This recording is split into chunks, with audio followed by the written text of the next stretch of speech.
was retiring from farming. He owned 40 acres. There was no mule there. And he decided he was going to sell his land only to black families.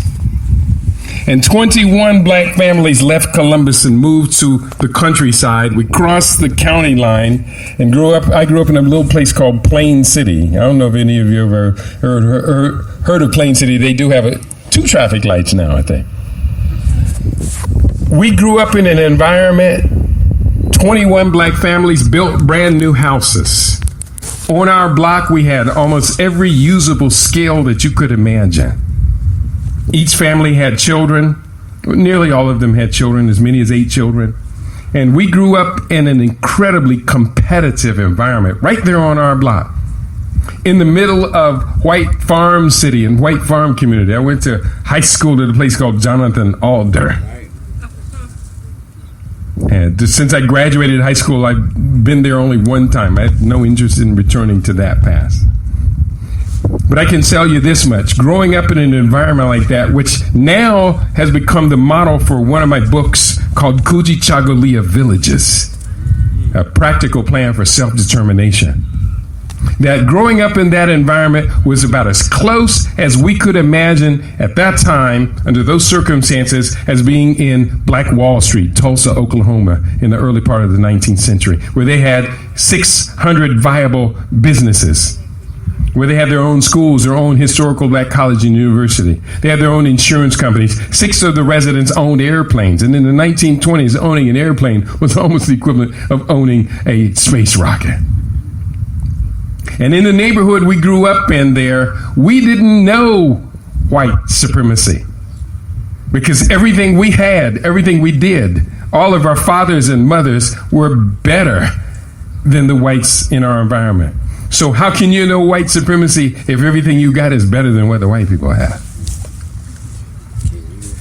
That was the beginning, and I've traveled many, many roads since then. When I left high school, despite the fact that I, like this brilliant young man here, was a brilliant student, I didn't go to college. In fact, it was unusual that nobody ever asked me if I wanted to go to college. There you go. It was very unusual because my father was a college graduate. I was a straight A honor roll student all through high school, and no one ever said to me, would you consider going to college? No problem. Luckily, a year later, I was working in a biological research laboratory in the then new field of reproductive biology, and I stayed in science nearly my whole life, despite the fact they fired me 4 years later. Muhammad Ali got me fired. When my brother got tickets to see Muhammad Ali fight Ken Norton, I went to the boss, said, I need the weekend off.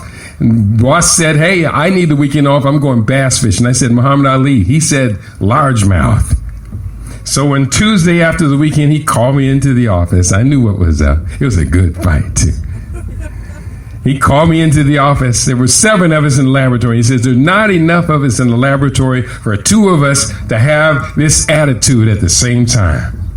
To which I replied, boss, don't worry. You got lots of skills. You got a good education, good job experience. You will have no problem at all finding someplace else to work. He said, you got it backwards. I'm staying and you're leaving. I knew I was going to get fired, and he liked to tell jokes. I said, I'm going to jump on this one. I'm going to seize the opportunity to let you know you're not going to hurt me. About 8 years later, I learned 4 languages. I learned to speak Japanese and French and Spanish and Amharic. I traveled to some 13 countries around the world, become a recording artist, and did a lot of great things. I went back to say thank you for setting me free. And in case anybody else wants to get set free and you want to get fired, you let me know. I'll help you as soon as possible. Don't be afraid to be out in the world as who you are. I went back to say thank you to him and to his boss, who was a racist, but both of them were dead of cancer. And I had learned during that time this art of healing through food. All that to say this, I'm coming back to Columbus, and this is a very powerful weekend for me. I really looked forward to it, but I'm very disappointed. And I'm not disappointed by you who are here today. Let me tell you a few of my disappointments. Let's talk a little bit about the road ahead, and then let's come to some real, viable, workable solutions, as I've been doing the best I can to talk to you about you, your life, your talents, your skills, your road ahead. That's what I do. I'm a scientific futurist. I have traveled 2,000 miles to come here, and across the span of 4,240 years from the future to this time. Now, I'll explain that in a little bit. But I have traveled 4,240 years from the future to come to this time and tell our people what we can do to grasp the future that's just around the corner. But about my disappointments, I got to say this much. Flying into Columbus from Las Vegas, there were two flights leaving side by side, one to Louisville and one to Columbus. About 20% of the people getting on the flight to Columbus were people of African heritage, us, black folks. But out of 7 people in wheelchairs, 6 of them were black people. And the ones accompanying them looked like they were one step away from being in a wheelchair again. So I have to ask this fundamental question. In a place that grows so much agriculture and everything, why are black people disproportionately sick here? I don't like this status, and I don't think we should tolerate it. The second observation is I always study a city before I come into a city. And do you know that Columbus is one of the 4 most dynamic economic growth cities in America? How many of you know that? Columbus is one of the 4 top economic dynamic cities, growing cities in America. Columbus is a fantastic city. I'd be living here too if it wasn't for that thing y'all do called wind chill factor. I'm an African. We don't do wind chill factor very well. So then we asked the question, as Terry and I were driving through Columbus yesterday and driving around today, and she went to high school and graduated from East High. Why is the black community so disproportionately shutting down economically? In one of the fastest growing economies in America, why are the black people going the other direction? Does anybody understand what I'm saying? Yes, sir. I want the young people especially listening to put the cell phones away. Please do. You will not have a chance to talk to someone who can do what I can do for you in a long, long time. Trust me. Ask this young man. Should he listen to me or be on the cell phone? You should listen to me. Trust me. Because these young people are what we call UNWIs. It's an acronym, says ultra high net worth individuals. Why should white guys have all the fun? Why don't our children? They're precocious. They're bright. They're intelligent. They're talented. They're skilled. On a basketball court, on a football field, it is expected always that the black athlete will be the best athlete. Is that true, yes or no? Word. Then why not in the field of STEM sciences, science, technology, engineering, mathematics? Who built the pyramids, and what did they use to build it? The highest science the planet has ever known. Am I telling the truth? And when we look at all fields of accomplishment, who is the first ecology scientist in American history? Dr. George Washington Carver, who stands as one of the 3 great geniuses of the 20th century on planet Earth. The other 2 are Albert Einstein and Sheikh Anta Diop. 2 of the 3 great geniuses of the 20th century were black men. So what expectation do we have of these young people amongst us? That they go into the future tapping on a tiny little screen, which in the background is building a digital profile of you so that when you die, they will copy you, turn it into a robot. They've been turning my phone on all day long and messing with the backgrounds and stuff. Somebody's been doing it, because every time I turn my phone on, the batteries drain down and all these programs are. And you know, when you sign those agreements with these social media companies, you agree to that they can turn your phone on even when you don't approve of it. How many of you have been talking to someone in the room? We were talking about this earlier today. You're talking to someone about a subject, you go onto your Facebook page, and the ad about what you were just talking about is waiting on you. It's because they turned your phone on, they're listening. Google, turn on my TV. It's been listening to you all day long. And they're in the background following all of that. Now, I'm not going to spend a whole lot of time talking about what they do. I want to tell you what you do. Uh-oh. Because that's the stuff that gets me excited. Malcolm X says, and I quote, "Of all of our studies, history is most qualified to reward our research. And when you see that you've got problems, all you have to do is examine the historic method used all over the world by others who have problems similar to yours. And once you see how they got theirs straight, then you know how you can get yours straight." That's why when it comes to science and studies and history, mathematics, all of that, we can accept nothing less than 100% for our children. That's the family standard. And for all the people say, oh, the public schools are failing us. Have you heard that?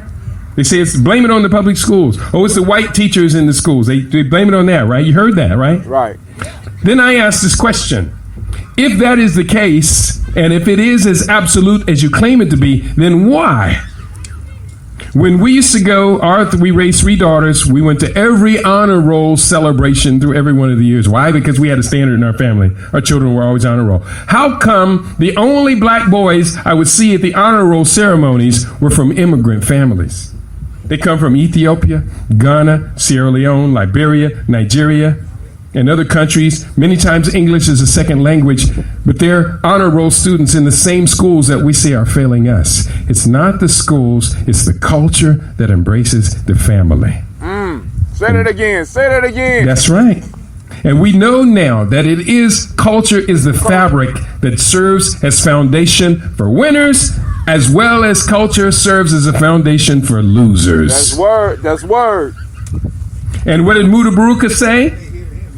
He said, it's not good to stay in a white man country too long, because then you take on the Stockholm syndrome. You start to accept their culture. Oh, you know about that, Bob. You start to accept their cultural values as naturally yours. In the book, I talk about a lot of things, and I was just reading that intro from chapter 17, but there's another part of the book where I talk about this idea of us as black people and intergenerational wealth. And there was a study that came out recently that talked about, at the current rate, it would take 228 years for the average black family to achieve the wealth status of the average white family in America today. I'm sure some of you heard that. Because a lot of people were buzzing. It would take 228 years for the average black family in America to achieve the wealth status of the average white family. And now everybody's on social media lamenting, oh, white supremacy. Shh. Listen to this. Why are you looking in the mirror expecting to see a white person looking back at you? Uh-oh, look out now. That doesn't make much sense. Because if you look in the mirror and expect to see an African looking back at you, you realize that the 47.7 million people of African ancestry who hold U.S. citizenship, plus another 2 million immigrants who live amongst us, we are the wealthiest group of Africans in any nation on earth. 1.5 billion strong. 1 out of 5 people on planet Earth is an African. Why are we trying to compare ourselves to white people? We're the wealthiest Africans in any nation on earth. We've got the highest set of skills in everything, from IT technologies to city management. We have black men who have learned to coordinate the most sophisticated military apparatus that the planet has ever known.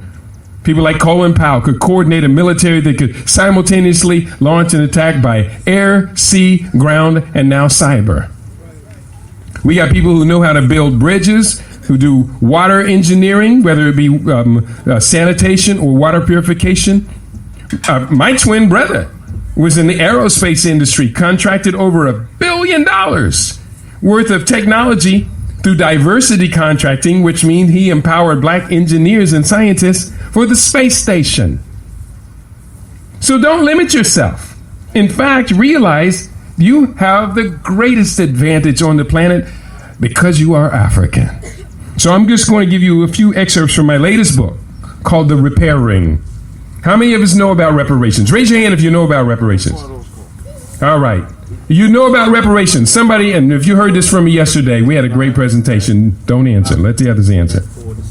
Are we owed reparations for unpaid enslavement labor? Yes. Are we? Yes. One person said yes. Two people said yes.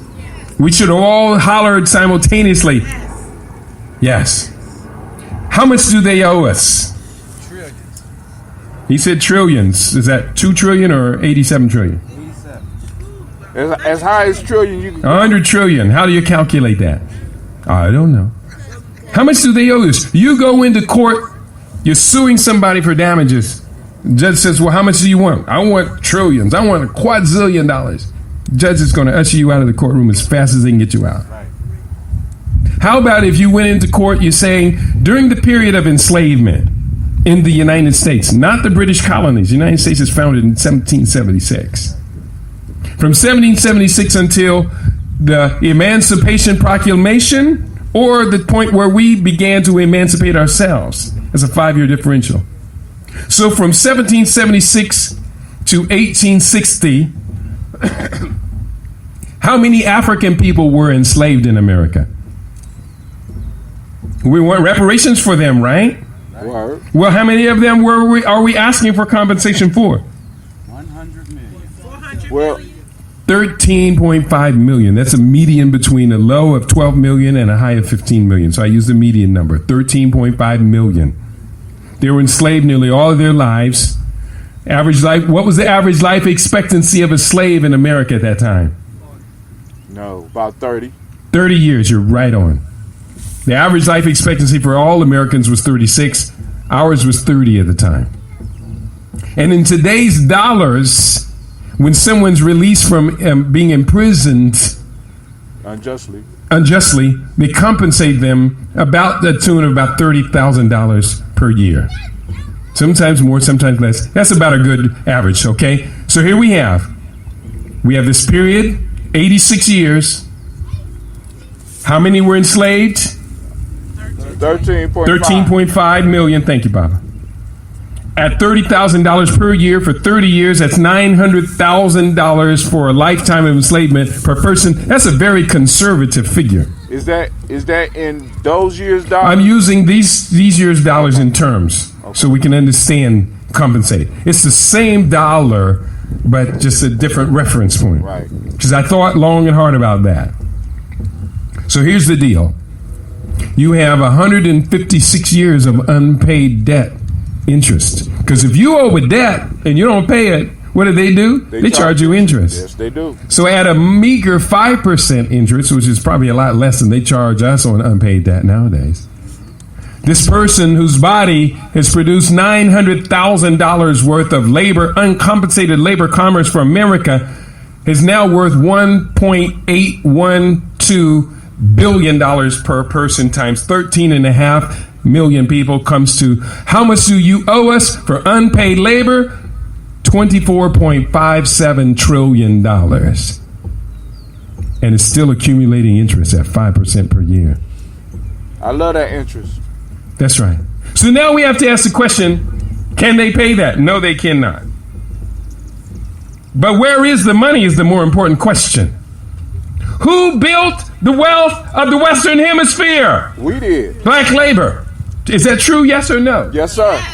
It wasn't just the wealth of the Western Hemisphere. There was a triangular trade where our unpaid labor produced rum and molasses and cotton and tobacco that was shipped to Europe, which made them wealthier to buy more ships to haul more of our bodies. So where is your wealth? Is it in the shipping industries? Yes, Is it in the insurance companies that insure those boats? Yes. Is it in the docks that were built to receive these bodies? Yes. The auction houses that became major business portals in America? Yes. Where is your money? Is it in the railroads? Yes. Is it in the White House that was built on unpaid African slave labor? Yes. Then why is the current resident of the White House not paying us a lease? Because we never make a demand. That's right. So does everybody understand now that we're about to reset things? This is the repairing. Where is that $24.57 trillion? I just described a bunch of businesses. It's in the banks. It's in a whole bunch of them. I named them by name in the book. the recipients of unpaid enslavement labor. But better than that, that exact same figure, $24.57 trillion, lies underneath the soil of the Democratic Republic of the Congo, one nation in Africa. And from this city, and I know your attention's getting all out of focus and everything. Those are not the ones that are going to get my message. Those are not the ones that are going to read my books. But from this city, one of the 4 great economic rising centers of America, you should make a declaration: we're not going to get left behind in this new African-centered global order that will come to culmination with the inauguration of the Confederation of African States in the year 2051, which will form the largest nation on earth. One other key and critical important point. People say, well, Africa's been left behind, this and that. Well, you need to go see for yourself what is the reality. Well, we can understand Africa got depleted. And what is the impact of removing 600 million people from any geographic area over time? Oh, thank you, Bob. Thank you so much. Water is life. What is the impact of removing 600 million people from history? You create an impoverished zone. Mm-hmm. So when they talk about the toll of the enslaved on Africa, it's not the 10 million to 15 million that they project made it to the Western Hemisphere, or the other millions, almost uncountable, whose bones lie in the bottom of the Atlantic Ocean, or the others who went directly north to Europe, or the others who were enslaved and brutalized and castrated by the Arabs. There are 600 million bodies that are missing from history on the African continent. And remember, these were young people producing babies, and many of them were highly skilled, who brought rice growing and other key agricultural skills to the Western Hemisphere. But guess what? Over the course of the next 35 years, they will all be replaced with a bonus of 400 million people. So 35 years from now, nearly 1 out of every 4 people on earth will be an African. Are we preparing for that? Some of us. And can we do a better job of preparing for that? Oh, yes. Some of you have skills. You can almost mention any job. Anybody want to offer up? What job do you do? What career skill you've had? Anybody? Writing. Okay, we've done yours already. Somebody local. I want to show the locals how every one of you holds a piece of this puzzle to the future. Does anybody have a job? Cash management. Okay, cash management. That sounds like accounting. That sounds like cash flow. Mm-hmm. Cash management. You know the answer to this question. Tell everyone here, how much did African Americans just spend in excess spending during the months of November and December for holiday shopping? How much was that? Cash management now. Now, don't worry. Most people don't know the answers to this. But when you say cash management, you told me exactly where to go to give you your focus. We spent during November and December on excess spending above our yearly average, $51.8 billion for ho, ho, ho. What do we get for that amount of investment, besides some trinkets and stuff? Misery. We get about maybe 2 to 5% at maximum goes into black-owned businesses. Unfortunately, of the 1.3 trillion, cash management, you better be listening close. I'm talking to you, how to get out of cash management and move to what I do, development economics. Is there a difference between cash management and development economics? Yes. International development economics. Because in 2013, when we spent about $40 billion on Christmas shopping, China that year spent $40.7 billion on 127 development projects on the African continent. They are. They took over the lead of African trade away from Europe, away from America, and that year, China got a 5-to-1 return on investment. Wouldn't you like to have a 5-to-1 return on investment? Word. That's pretty awesome. You invest $1, you get back $5. We're spending $1.3 trillion annually in consumption in America. I verified that in the book through about 8 different sources. Yeah, that number is pretty accurate. Some people challenge it. I say I can see why you would challenge it, but it's pretty accurate. But how many black-owned businesses are there in America? Economics, come on. 2.584 million black-owned businesses. They produce on average about $58,000 worth of annual income. Most black-owned businesses have no employees. The person owning the business doesn't even work for it. They have another job, and that's a secondary business. That's okay. But $187 billion worth of products and services we create while we spend $1.3 trillion. Do you know that means we spend $7 for every $1 we produce? Did you understand what I just said? And you wonder why black boycotts don't work. And you wonder why every year we call for buy black campaigns, and they won't work if you only produce $1 worth of products and services for every $7 you spend. 2/3 of the money we spend is in housing, transportation, and food. That's right. And we don't really produce for our people, for 47.7 million African people living in America. Do we produce enough housing, transportation, and food for them? No. Now, we can change this, but we got to first understand the depth of the pit that we're in. And again, I'm going to remind you, this is one of the 4 great economic dynamic centers in America. Columbus, it's on you. You can do it here. I will come and help you as much as I can, but don't invite me after November, because y'all do that wind chill factor thing again. I'm out. You can do it from here. From Columbus, who's connected to OSU? You need to take primary responsibility for this, because that campus has all the resources you need to become the wealthiest black people in America. I'm not lying.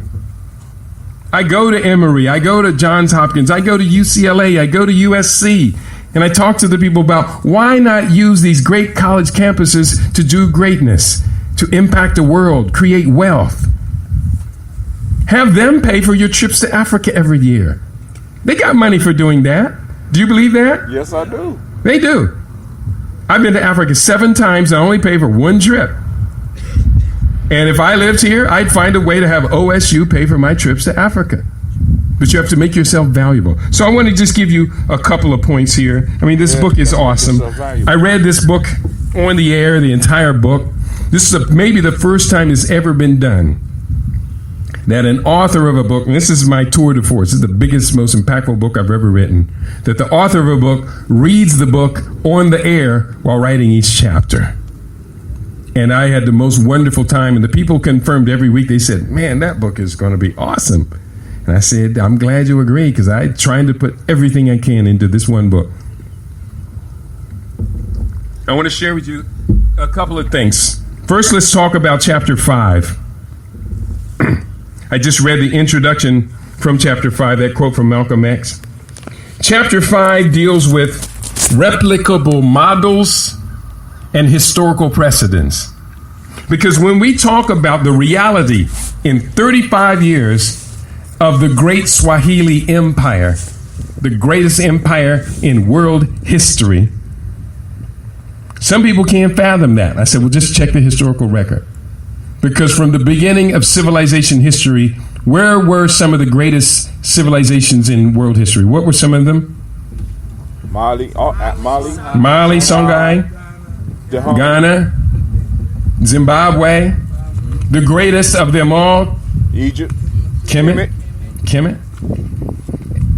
In the year 0, Cushites, according to the Roman calendar, because you remember the Romans were the last ones to learn how to count. What year is it right now? Anybody know what year it really is? You talking about now or? 6257. We don't have to measure our time by the slowest one to learn how to count. Well, we're doing that for some odd reason. But in that time, Oxum, which was in the Horn of Africa, the center of which Aksum in Ethiopia. I was there just a week ago. It was one of the most amazing things I ever saw in my life. Aksum was considered to be one of the world's 4 great civilizations. Aksum in China were two of them, and in Greece and Rome were the others. Oh. So don't think that you haven't done it before and that you're not doing it again. Most people don't see that a great empire is being recreated right now in East Africa. What's it called? Ethiopia. Not Ethiopia. Ethiopia's right on the border. They're doing great. But in the next 5 years, it is expected that up to 6 African countries are going to federate and create a nation out of it. One of which, Tanzania, is already a federation of Tanganyika and Zanzibar. Tanzania is going to join with Kenya. It'll be the core state. Uganda, Rwanda, Burundi. They eventually expect to bring in South Sudan and Somalia to form the East African Federation. It will be the 9th largest population nation on earth. And it will be the foundation of a new Aksum, because that will be the center of Africa's new trade corridor, which goes east towards India, China, Malaysia, Indonesia, South Korea, Japan. They just finished that Silk Road. They're working on that Silk Road now. And 4 days ago, China announced to the world there is a new economic order in place. Baba, you're on it. How many people caught that announcement from Li Jinping, the president of China? Announced to the West, there's a new economic superpower has been formed. Everyone's invited, but don't bring that old funky attitude. And they was talking to Donald Trump. And you ought to be so glad that Donald Trump beat that woman. Both of whom are here to wreck the system, but Donald Trump's going to wreck it even faster. And remember what Malcolm X said? He said, chickens coming home to roost never made me sad. In fact, they made me glad. And Donald Trump is fulfilling the prophecy of Johann Galtung he made some 25 years ago that the American empire would collapse by the year 2025. After George Bush, the second president, he sped it up to 2020. And Donald Trump comes along to wreck the global empire in the next 4 years. But be careful, though. As glad as we would be about that, they said that America will turn fascist domestically. And if you think that that's a good thing, go back and study Mussolini. That's a terrible thing. You don't want to be locked behind. You don't want to be locked in the bottom tiers of a sinking Titanic. You saw the movie, right? Remember the people in steerage baggage? They locked the gates on them. They knew they didn't have enough lifeboats for everybody, so they locked them, didn't they? This chapter 5, replicable models and historical precedents. I take you back. And I take you through this and realize what we're talking about is nothing new. You've done this many times before. We go through the advance of great ancient African empires. Empires such as Egypt or Kemet, Tameri, Zimbabwe, Congo, Aksum, Carthage, Songhai. Remember Carthage? Word. Didn't they defeat the Romans? Yes, they did. The great Hannibal. Had them on the ropes for 20 years. That's right. Songhai, Mali, Ghana, and Ethiopia, Abyssinia are examples of some 15 powerful African empires that have been recorded in history. So don't be surprised when I'm saying that history is placing another great African empire, the Great Swahili Empire. It's just 35 years away. But we have to be a contributor to it. It's not going to happen just because the angels are singing it. It's going to be happening because people fortified themselves and did all the necessary work to make sure that this young man and his peers get a chance to inherit. They get a chance to cross the finish line that our people have been waiting. And this young man been waiting to cross this finish line for 600 years. It's that time again. We have the advantages. We have the demographics. We have the natural resources. Uganda is the youngest nation on earth. Word. And they have tremendous resources in Uganda. They're building Africa's first electric vehicle. How many know that Uganda has invented and developed their own African-built solar-powered bus? Them some bad sisters and brothers in Uganda. That Kampala University is the MIT of Africa.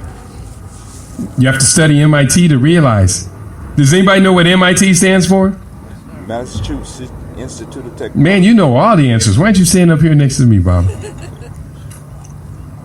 MIT, in case you don't know why we have to study them, is because as much as we hear people brag about $1.3 trillion in African American consumerism, MIT's annual production from their knowledge base from one college in a city with 60 colleges produces $1.3 trillion in annual economic activity.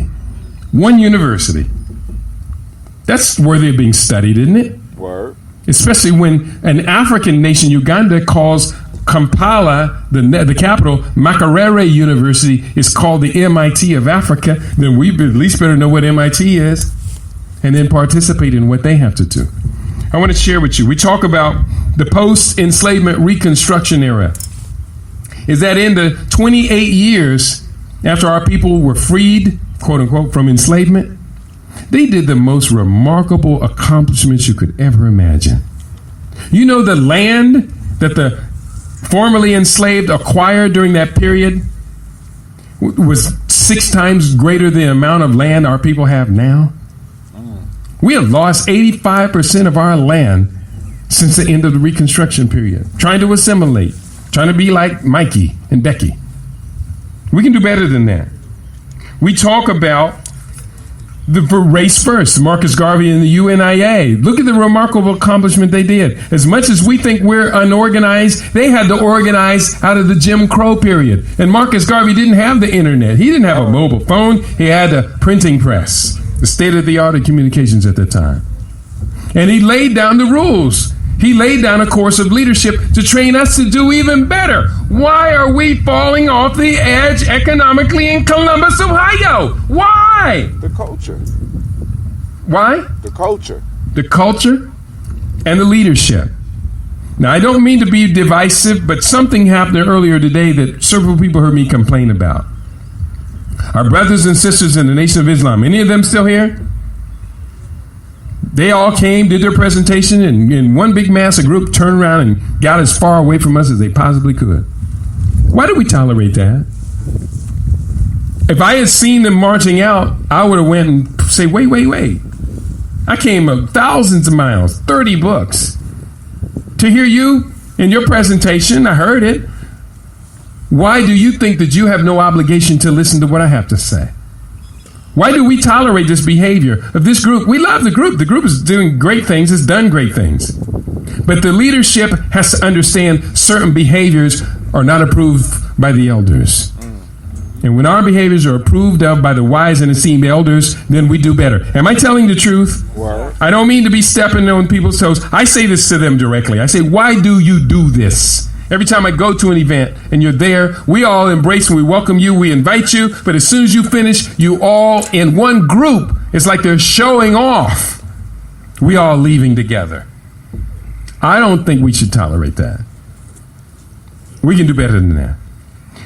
We talk about Marcus Garvey, race first, and what they accomplished between 1918 and 1921. They pulled off a miracle, organizing the biggest black organization in the world. We talk about black towns.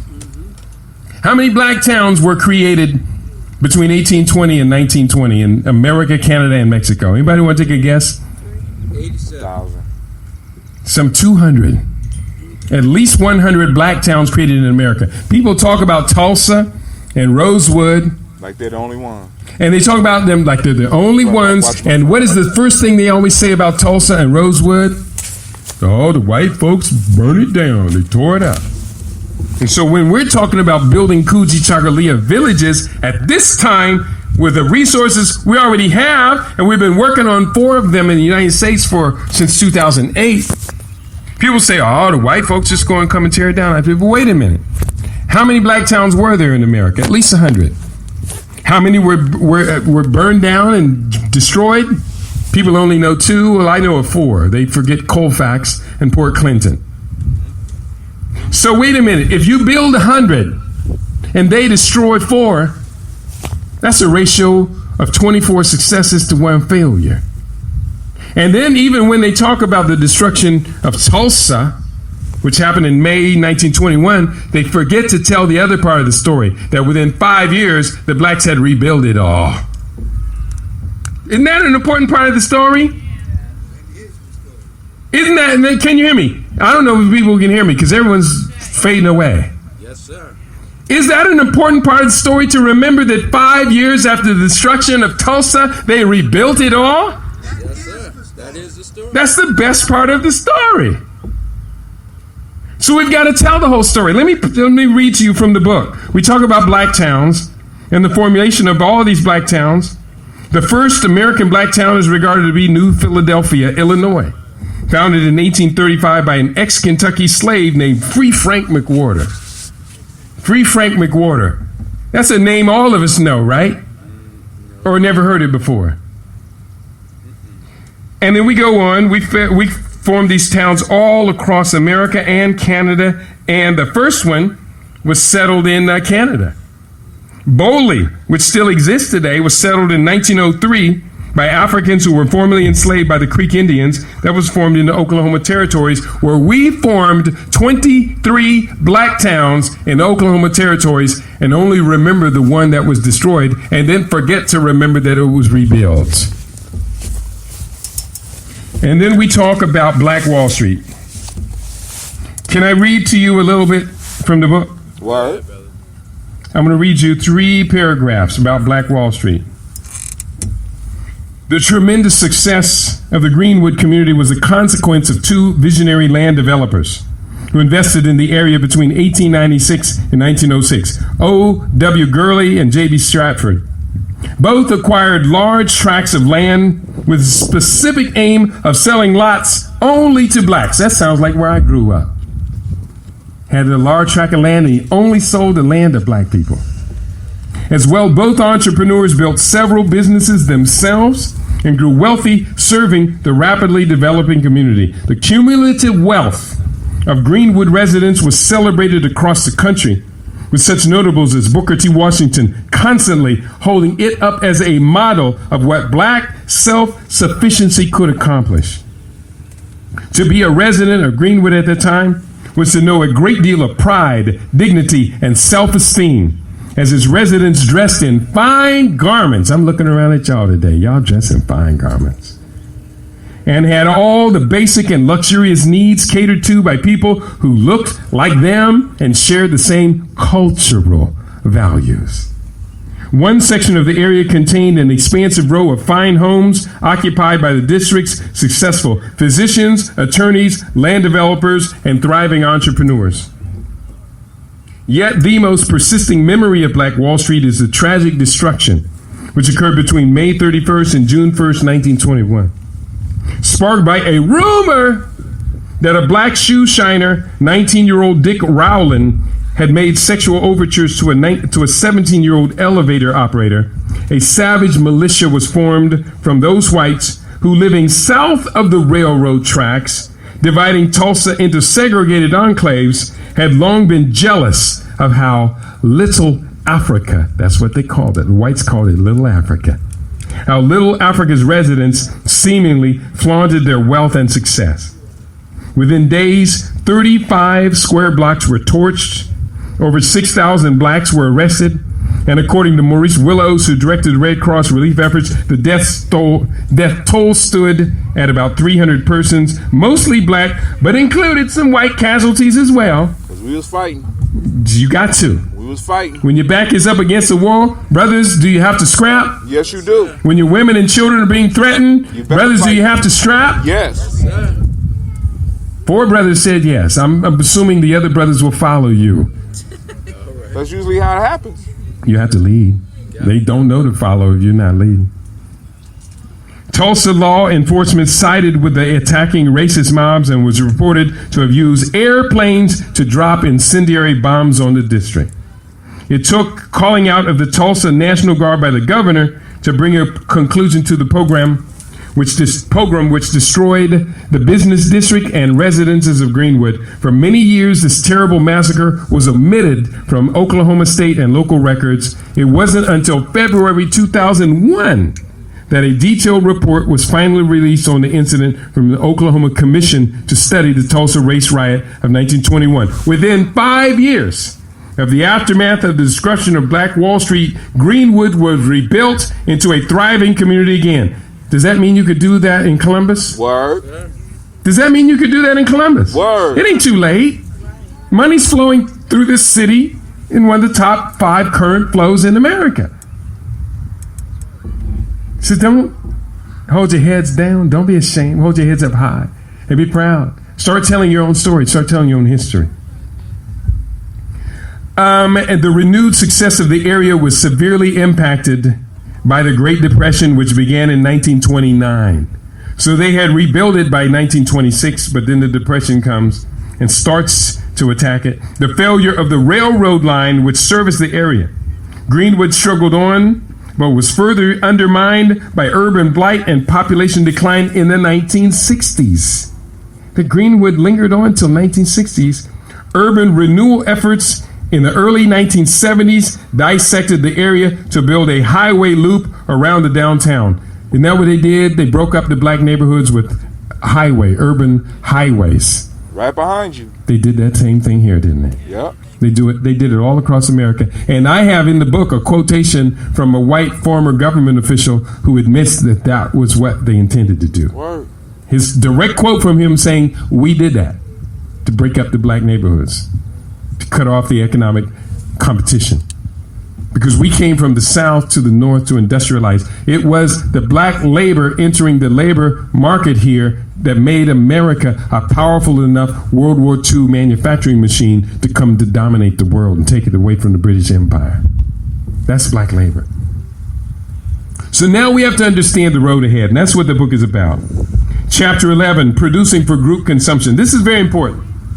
The book is full of formulas. I'm a scientist. I like using formulas. In chemistry, or if you're making hair products, you want to follow a proven workable formula. Don't deviate from the formula unless you're experimenting, right?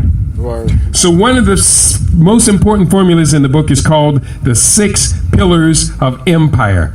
All empires, including the 15 black empires, are built around these same 6 pillars. Number 1, demographics. You have to have numbers of people. That's what demographics is, the science of the study of numbers of people. That's why we understand when 600 million people are removed from Africa during that developmental period, then Africa is going to be behind the rest of the world. When 1 billion come in 35 years, that's rapid advancement, especially when they have the natural resources and the living space. Africa, don't let anybody ever say Africa is overpopulated. If you've ever flown over it, you look out the window, Africa's got a lot of land. Yes, it does. Yes, it does. It's got a lot of land. Almost inconceivable how much land they have. So number 1 is demographics of the 6 pillars of empire. Number 2 is the ability to produce goods and services from raw materials. That's one of the things that hurts us all over the country. We get jobs, but we don't create industry. During African History Month, Black History Month, anybody ever notice that long list of black inventions that's pulled out? Anybody ever seen that? Right. It's pretty impressive, isn't it? Anybody ever seen that long list of black inventions that comes out every Black History Month? Right. Of all of those inventions on that beautiful long list, how many of them did we consolidate the industry to build them and be the exclusive leaders? None. But we keep inventing. The cell phone's got black inventions in it. All kind of things that we find practically usable. But we don't consolidate industry out of our own creativity, our own inventiveness. Yes. What's up with us? It's leadership and culture. So number 2 of the 6 pillars is the ability to create products and services from raw materials. Number 3, the ability to service your own internal commerce. To be able to make our own shoes. We make shoes. Ethiopians are making and exporting shoes. In America, the biggest consumers of Ethiopian-made shoes are white people. What's up with that? Is that fair? And black people in this country make some beautiful shoe designs that they should be sending to Ethiopia to be manufacturing to come back here for black people to wear. So the ability to create commerce to service your own local economy. This is the kind of work I do in the book. It's in the book. How much money do black people spend annually in America on food? Give me a number. Who's your local economist? Who's the one that locally teaches these things? Nobody. Don't say Claude Anderson, because he doesn't teach this stuff. He just talks loud. That's to be honest. I've known him for a long time. He's not talking real economics. He doesn't know the language of economics. I listen to him. Economics people speak in very specific languages. If I say FDI, REC, economists know what all these terms mean. Africans in America spend $112 billion a year on food. $80 billion of that goes into what are called full-service supermarkets. There are some 200 supermarket chains, over 200 in America, right? Mm-hmm. Full-service supermarket chains, 3 stores or more. Hispanic community in America owns 23 supermarket chains. When I wrote the book, African people in America own 1. What was the name of the only black-owned supermarket chain when I wrote the book last December? What was the name of it? Calhoun's out of Montgomery, Alabama. Founded in 1984. At their peak had 15 stores. Unfortunately, between the time I released the book and the time that I went back to check on Calhoun's, they had lost their third from the last store. 2 stores disqualifies them from being called a chain. So now we spend $80 billion a year on full-service supermarket chains, and we don't own 1. In 6 cities in America, with the largest black populations, have a total of 9,660,000 black people.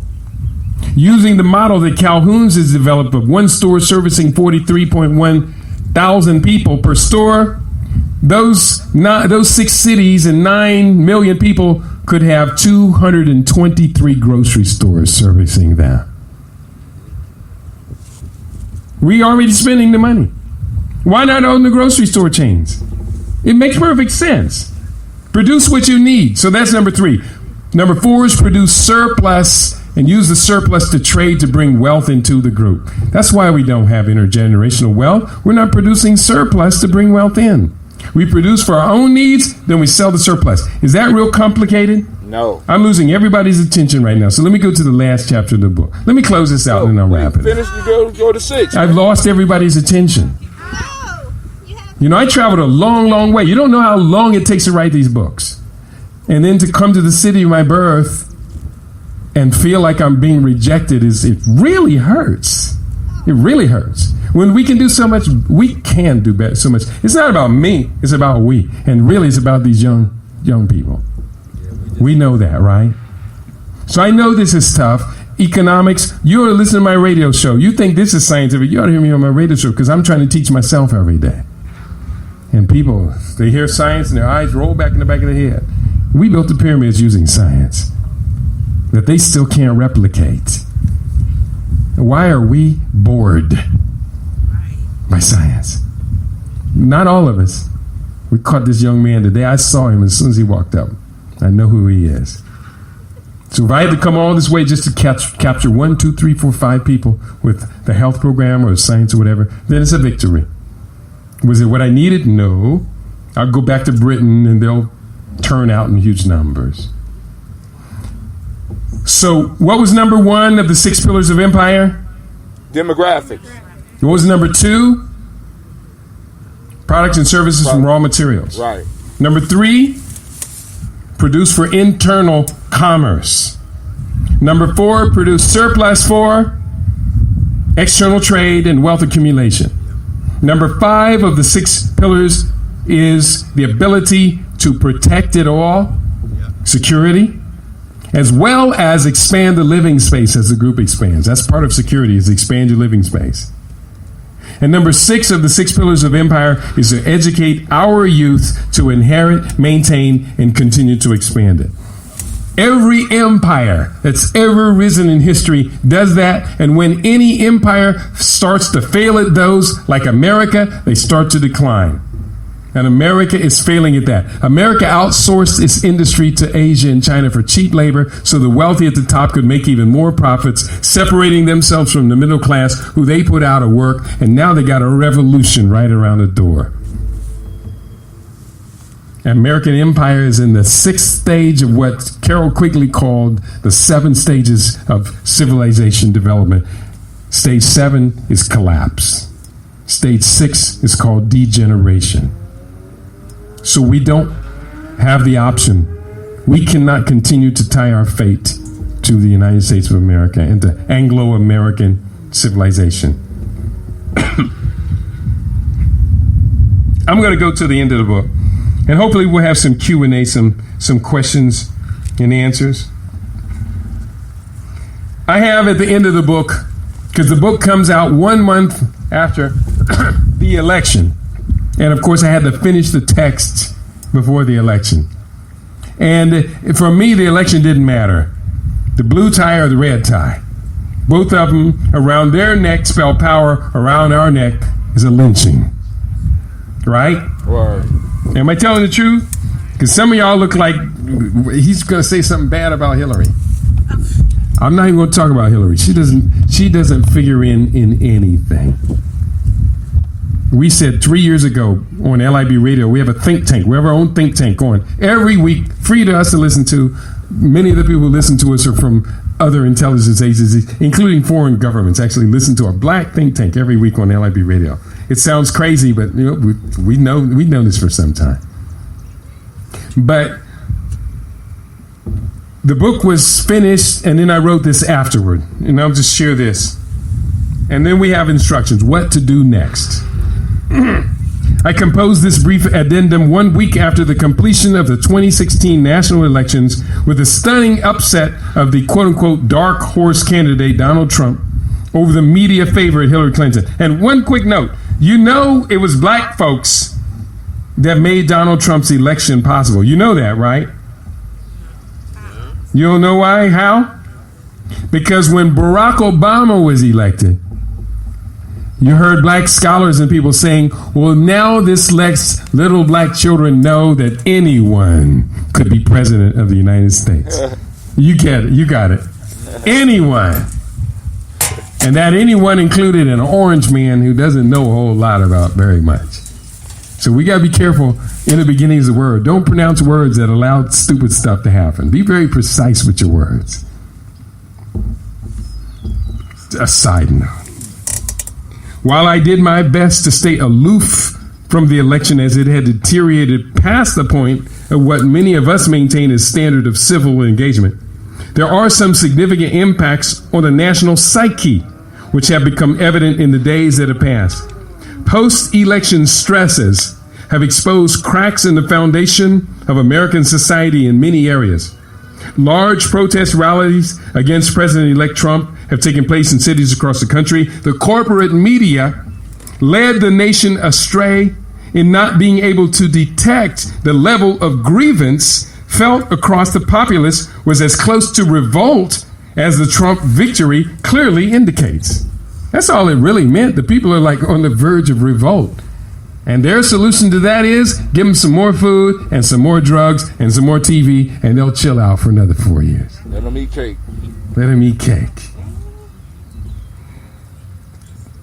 Now, those same media outlets are wringing their hands in endless post-race analysis about what this really means to the nation. Why should we pay attention to them this week when they got it so wrong the weeks and months before the election? You know, I'm into journalism and media. I don't take any of them seriously. Leading up to this divisive election, I consistently pointed out our need to have a strong strategic plan and to stick to the plan despite any outcome. Toward the aim of reinforcing this instruction, my daily radio broadcasts have focused on such planning, as well as refining the leadership which will be needed to orchestrate such a master blueprint. I created and shared the following 10 points for post-election focus, each with just a few suggestions for specifics which will contribute to each focal point. I hope you find this to be practical. 10 major points. I'm going to leave the details out so you'll buy the book. The first is in my what next checklist. And you know, the day of the election, you know what I was doing? I was filming a YouTube called Rebuilding Your Survival Kit, bugging out with the conscious Rasta to fulfill your household's emergency kit. Because a lot of people were saying this country is getting close to civil war, and I can't disagree with that. But we're not prepared to live 3 days. So that night before the election, while everybody's up watching TV, I deliberately left the TV off, turned my cameras on, and saying, here's what's in my emergency kits. I got a 3-day kit here. I have to grab, if I have 20 seconds to get out of the house, this is going with me. Then if I got 5 minutes to get out of the house, I'll carry my tent, and this and that. If I got 20 minutes, then I grab these, grab my food, we can go out to the wilderness, and 6 months later, you'll see us again. Or is anybody around here prepared to last 3 days, 30 days, 6 months out? That's good, that's wise, that's prudent. And because you and I, because we raise our hand, everybody else is going to become looking for us. Realizing you should have looked before the crisis hit. Now, I'm sorry, I love you dearly, I give you some advice, but you got to stand on the other side of the wall. It's going to come down to that. It's been that way before. So number 1, get your health straight. Number 1, get your health straight. Last night we had a gathering. Who was with us last night? How many people were killed? How many black people were killed by the medical pharmaceutical drug complex last year, dying early? How many black people? What was the number? 170. 170,000 people. All these marches, over 400 police killings, and the medical establishment killed 425 times that many. How many marches did we see last year protesting the number of black people killed by the hospitals? Not a one. 425 to 1. And the media tells us we're excited about that one. You see? So 1, get your health straight. Read and study daily on health improvement. Cut out that stuff that you already know is bad for you. Oh yeah, well I just a little bit. No, you already know it's bad for you. Cut it. If you can't cut it, then you're illogical. Now let's work on why are you illogical in a world that demands people be logical. Smoking, drinking, and excessive sugar for the holidays is very bad. And reduce your weight with a technique known as caloric restriction. So number 2, decrease unnecessary consumer spending. Now I know how hard that is to do in the era of Amazon.com. I love me some Amazon.com. But I plan my purchases months in advance. The things that I shop for on Amazon.com, they've been in my to-do list for a long time already. I've been comparing prices on them for a long time. I know what order to get them in because I'm building this larger strategic plan. But if you go on Amazon, you look at daily deals, every day they got you because they're building a personal profile on you. They check in with Facebook. Well, what are they talking about today? That's why you go on your Facebook page. Don't you see Amazon ads tailored to what's on your Facebook page? Anybody ever notice that? They're all working in collaboration to just keep us as consumers and non-competitors. Number 3 of the What Next checklist, eliminate debt and interest payments. I wanted to rent a car when I came here. I know, Brother Clifford, you heard this story too much. I wanted to rent a car, but I don't carry credit cards. I don't carry any credit card. Okay, they banished me from having them. Because I have this tendency to, when I get credit cards, I keep them, use them, and then decide, I don't like y'all. I'm not paying you anything. I do that every 7 years. I do about every 9 years. About 2 years, I'll do it. And then I decide, I don't want to give you any money back. And they say, well, we're not going to give you any credit. I'll say, I can work with that. 7 years, I'll come back and get some more. You'll be chasing me down to get some more. So I tried to rent a car from a debit card. They said, well, we have to do a background check. I said, no problem. I do this all the time. They came back this time and said, you do not rent to this guy. And I'm wondering, was it because of the money, because there was plenty of money to cover the rental, or that somebody said, he's out there telling those people in Columbus to revolt. Don't give him a car. But, you know, we're here. We get around thanks to friends and family and the fact that we have to be here. So number 3, eliminate debt and interest payments. Eliminate them. That's your wealth transfer you're giving to these money lenders. Instead of turning the table over, we're giving them, our children's money for building their businesses and paying off their college debt and buying cars and buying homes and forming families. We're giving that to these debtors, to these money lenders. Isn't that true? Word. Should we stop that? Yeah. We can live without that. Number 4, declutter your life. And boy, I'm as guilty as anybody else. I like to keep stuff. Because when I buy stuff, it's so valuable. Even when I'm not using it anymore, it's still too valuable for me to... No, declutter your life. Simplify. Don't be hemmed in by all these things that anchor you to past fond memories, which is what clutter does. When you get rid of the clutter, you start to see the future a little more clarity. Right? Number 5, this is very important. Should I hold number 5 back, or should I tell the people? If you're trying to sell that book, you better hold that back. I'm just saying. That's great. Okay, I'm not going to tell you number 5. But it's too important. Number 5, get a passport and learn a new language. Yes, sir. How many people in here know 2 or more languages? Raise your hand. Good. If you know 3 or more languages, raise your hand. Good. 4 or more languages, raise your hand. 5, 6, 7, 8. Okay, 7.5 for me. And you know something? When you encounter your African brothers and sisters living in amongst us, they all know at least 4 languages. Yes, they do. So we know that the African mind is capable of doing this. Our children, we raised 3 daughters, could speak and count and do the alphabet and say simple phrases in 3 languages before they went to elementary school. That's what Amos Wilson said in that book, Awakening the Natural Genius of Black Children. You know about the book. Those were instructions. So number 5, get a passport and learn a new language. Learn to speak Spanish, French, Portuguese, Chinese, and at least 1 African language. Learning to speak African languages allows you to think like African people.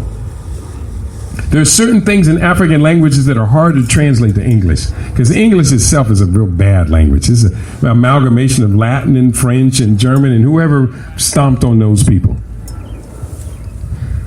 Number 6, refocus your information flow and research. And stop sending me these internet hoaxes like that's reality. You got lecturers out here. A couple of them are my friends who build their whole lecture on stupid stuff from the internet. The internet is a beautiful platform. It's true democracy, but it lets all of the idiots have a voice too.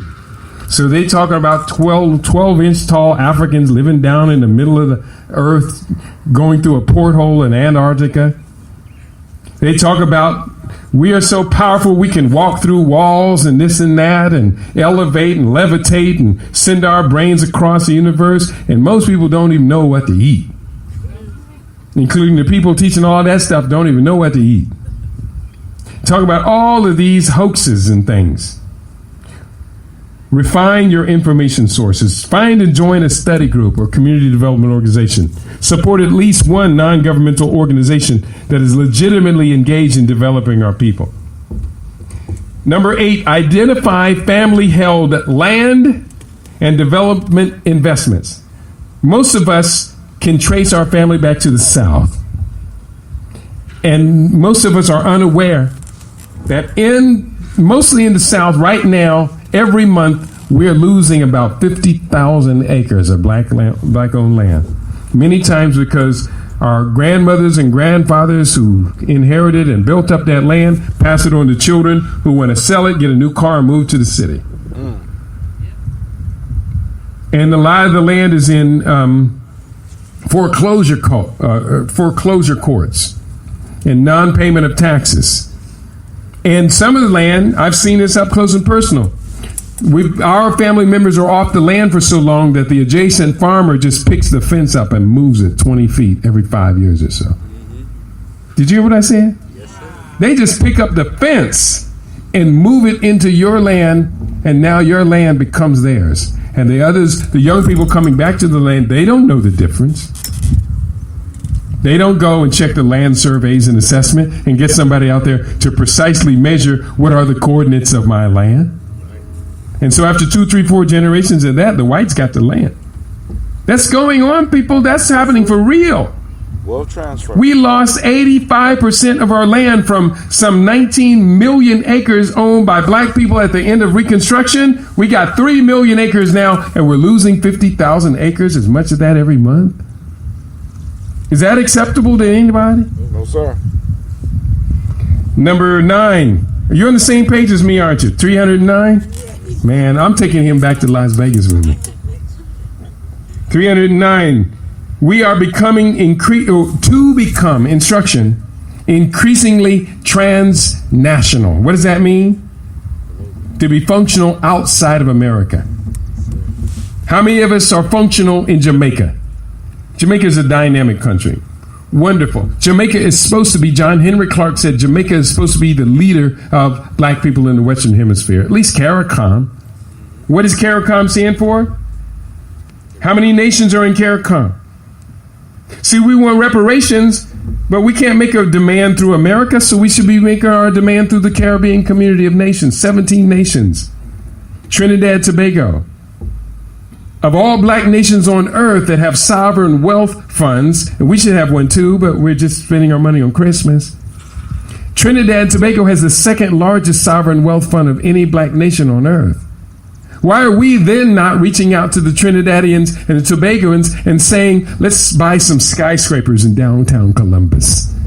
It's part of your sovereign wealth fund. That money will only accrue value in that skyscraper in downtown Columbus, one of the 4th fastest growing economies of American cities. Doesn't that make sense? Yeah. What's the number 1 sovereign wealth fund of any black country on earth? You get the book if you answer the question. You got 5 seconds. Nigeria.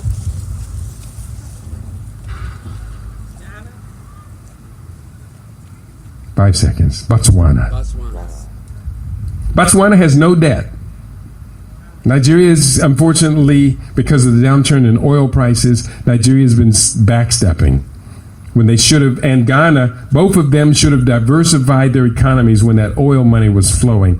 In Ghana, don't ask me about the Jubilee oil field and what they did to it. They completely blew that whole thing. $32 trillion worth of anticipated income, and now they own less than 5% of it. It's their oil, and the concessions are controlled by the Europeans. And they're selling all the gold, all the rights to gold. And that they're selling off the gold mining rights as well. Is the same thing happening in Senegal right now?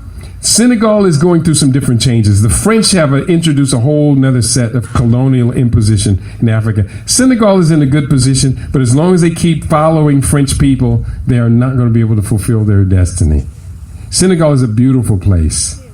The Senegalese people should be leading the world in fashion development. They're the most beautiful, fashionable people, but they want to imitate the Europeans. And I go to the Ethiopia, and it's kind of funny to see all the Ethiopian young men in skinny pants.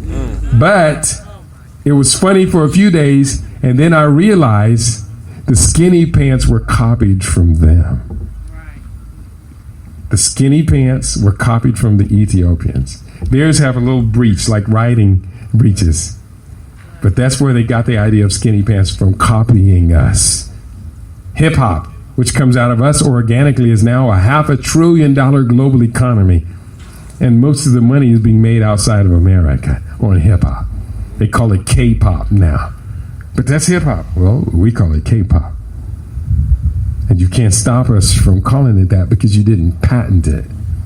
You didn't copyright it, trademark it, and keep it. Keep the wealth from it. And that anybody around the planet that want to create a derivation of hip-hop would have to pay us a licensing fee.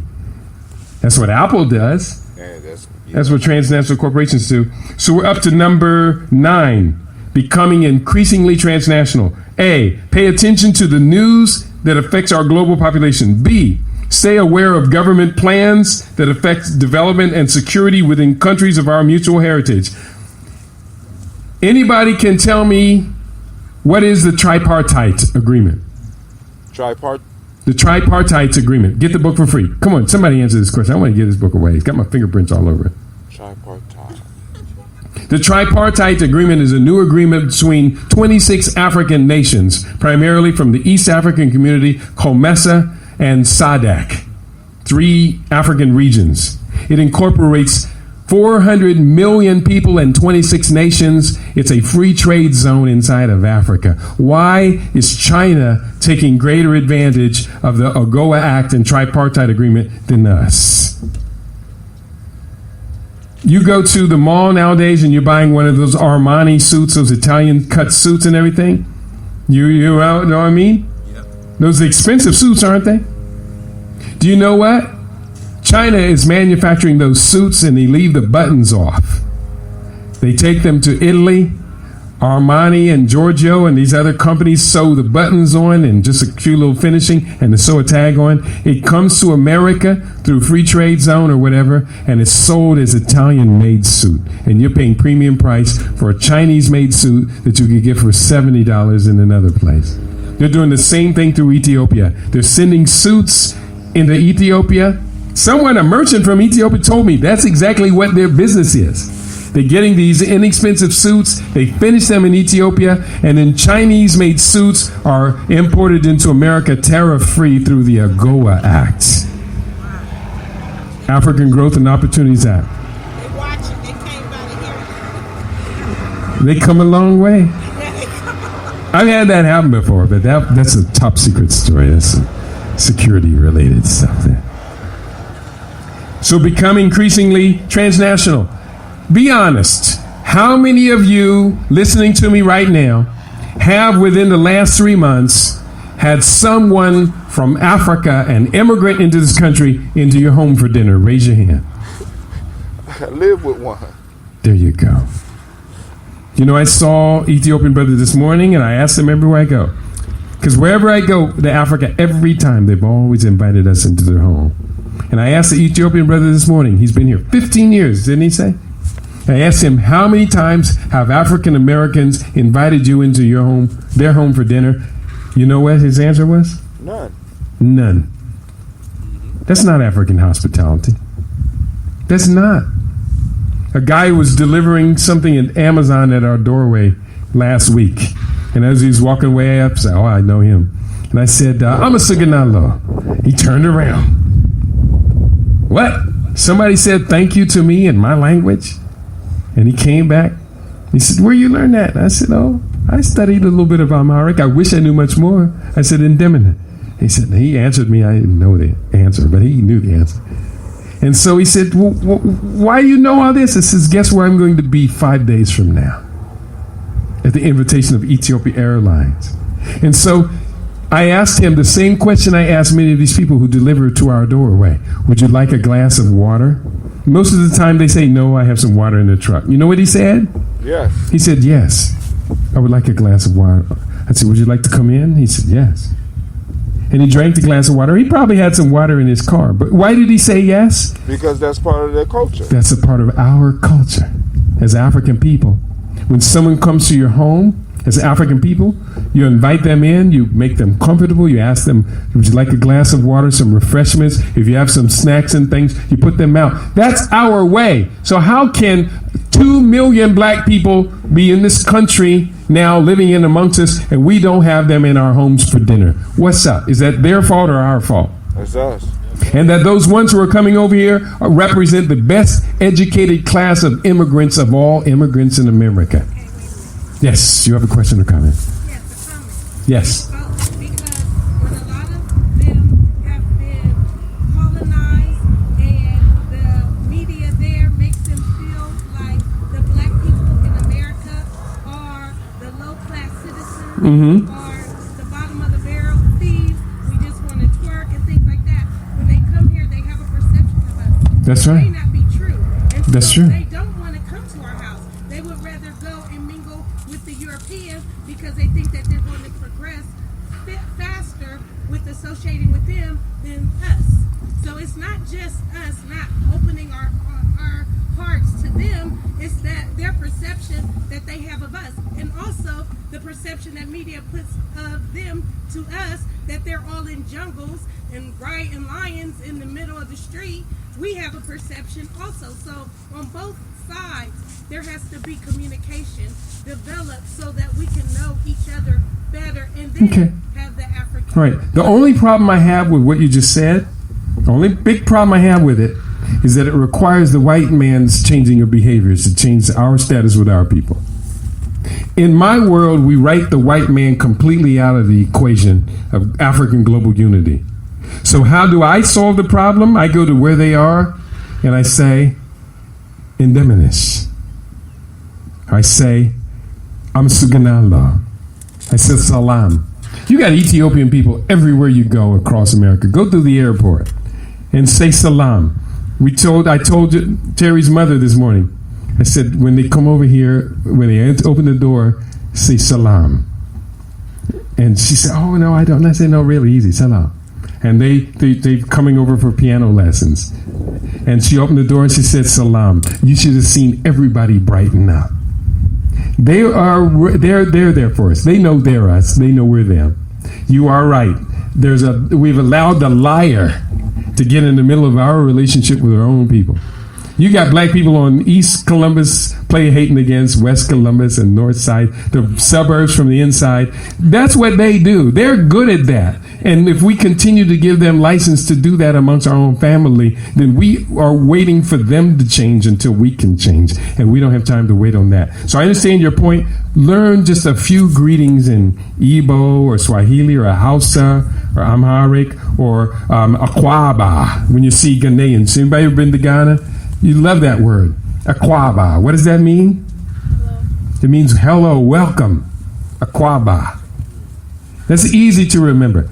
Our African people around the world are so easy to love. It's true.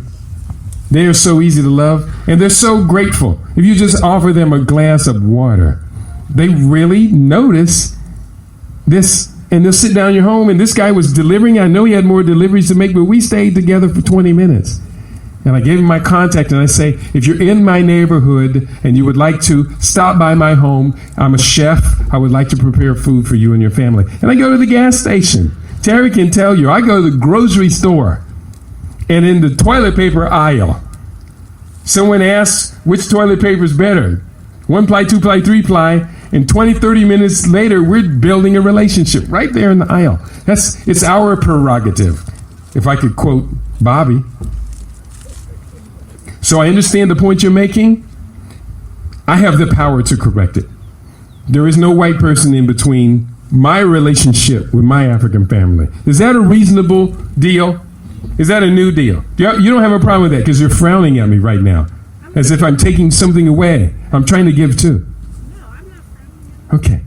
Yeah. So everybody, can we make it a vow to have these beautiful people in amongst us among our home? But the first phase is, how do we start a conversation with a stranger who's not a stranger? And they want us to blame them for selling us into slavery? No. I can't use that moving forward. I have to say, whatever happened for a number of reasons. Let me come to understand the depth of what was there. Probably no people, any greater people sold more Africans into enslavement than the kingdom of Dahomey in the modern day nation of Benin. And when I went there in 2008 and I saw their culture and I saw what was going, and I went to the palace of King Kelele or something like that, I don't remember his name, who had 4,000 wives. Now? Then, he's dead. Oh, okay. He had 4,000 wives. And he was a big enslaver. And he brutalized and murdered his rivals and kept their skulls. And they said for us to go inside of his tomb, we had to take off our shoes. And I said, I'm not going in there. I can't give reverence to somebody who at death, 40 of his wives had to be killed to accompany him into death. I cannot honor that man's tomb. I will stand outside. A number of people said, yeah, he's right. And they stood outside. A couple of people went in. I'm not going to fault anyone for wanting to go in there, but I cannot honor a man that disrespects Africana womanism like that. They say until the lion, and this is about what they say about us, and they say about us to them, and they say about them to us. They say until the lion learns to write, the tale of the hunt will always glorify the hunter. And so when white people tell black people's history, guess what happens? They come out to be the champions. We trace lineage of humankind to the Olagai Rift in the Ethiopian highlands. And they call her Lucy. We call her Endeminish, meaning greetings, my sister. Or Decanish. The Esh means it's a feminine. So we can do so much better than them. And number 10 on the list, and this is very important, and for everybody on social media who's been freaking out about Donald Trump, I say the same thing. If you do not have a plan for action, and action for your plan, then you will forever be reacting to what everyone else is doing. Does that make sense? Word. Does anybody understand it? Do I need to repeat that? If you do not have a plan for action and action for your plan, then you will forever be reacting to what other people do. So number 10 is make detailed plans and stick to your plans. What is your massive transformative purpose in life? Does anybody know what your MTP is in the morning? Get you up before the alarm clock goes off? And at night is the last thing on your mind that you can't wait to wake up tomorrow and continue working on your MTP? You do. Yes, sir. And it works. Yes, it does. Keeps you from hanging your head in shame, or if you ever feel depressed or feel bad, within an hour or so, your MTP catches up with you and says, well, you like, get over this? Number 2, or B, write your short-term, midterm, and long-term plans down. Learn journaling. That's what Terry teaches. She's with me on the trap. She's my significant other. Learn to write down what's important to you and keep track of what's going on. Number 3, wake up early, daily, and make a list of priorities for the day. That in itself will keep us from falling off the edge of the cliff. And D, keep a journal or other writings to measure your seasonal progress. So those are some of the instructions that we have here. And I'm going to wrap it up here. I'm going to go over to the table and I'll have the books. I have 30 books out now. And that's an incredible body of work, especially to be so unrecognized by the very same people. I have 3 brothers of high accomplishment, and the 3 of them refuse to read any of my books. Yeah, that's the fate if we don't get our act together. Word. Remember we used to hear that all the time? Yeah. We used to hear that all the time. That was heard so common. And in those same neighborhoods where we heard all those gunshots, you go look at them now. Some of them have been revitalized or gentrified. Right. What's the difference between revitalization and gentrification? One major difference. What's the difference? The winners call it revitalization. The losers call it gentrification. It's the same phenomenon. The winners call it revitalization, new life. The losers call it gentrification, means it got old. They told their story. And it decayed, senescence. So let's wrap up where we began. And if there's any questions, I think we do have time for that. Columbus has the potential to be the most important city at this time in America for black people.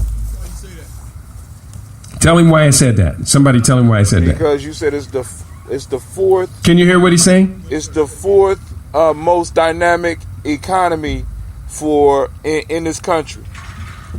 Did you hear what he said? It's growing. The people in the back row always get the dregs of what's left over. If you come up to the front. It's the 4th fastest growing economic center in America. It's Columbus, Ohio. Yet, black people in Columbus, Ohio are moving the opposite direction. Essentially following, he's coming up. Yeah. Black people are falling off the edge as we were driving through in the last couple of days, I was shocked. Now, I don't really know Columbus. I left in 1977. I got fired from my job. Muhammad Ali got me fired. And I went off, in 30 years I was a musician and went through the adventures. But I love coming back to Columbus, especially when it's not snowing. But this is money is moving at a very rapid rate through this town.